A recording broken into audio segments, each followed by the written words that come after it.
อนก้าวข้าวดอกหวยหัวล้มหวยคิดหอดผู้สาว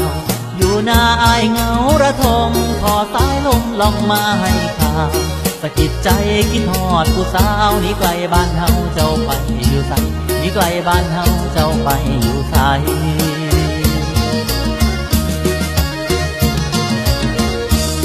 คนลา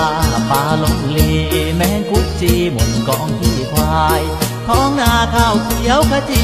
หอดยามนี้เปลี่ยนเป็นสีใหม่ออกพรรษาข่าวบุญบ้านกายหมอลำวงใหญ่ฉลองบุญกฐินหมอลำวงใหญ่ฉลองบุญกฐิน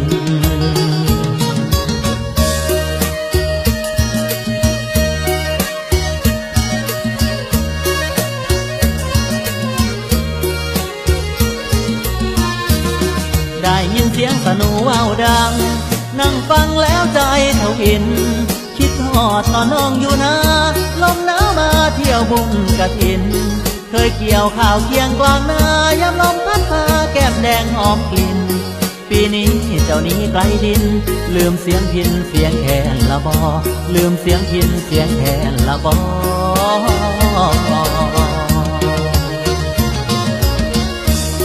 หลังคืนเขาขึ้นลำผู้บ่าวสาวหลายคนเข้าหอสายลมสะกิดใจลอยลมว้อยว้อยนั่งจอคอ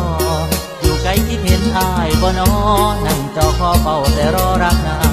นั่งจอคอเป่าแต่รอรักนาง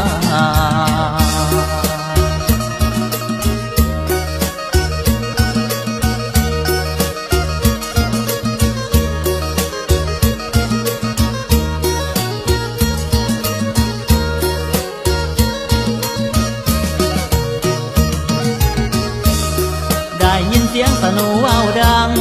นั่งฟังแล้วใจทวินคิดหอดตอนน้องอยู่นะ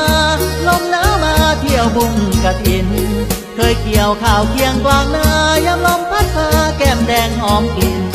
ปีนี้เจ้านี้ไกลดินลืมเสียงพินเสียงแคนละบอลืมเสียงพินเสียงแคนละบอ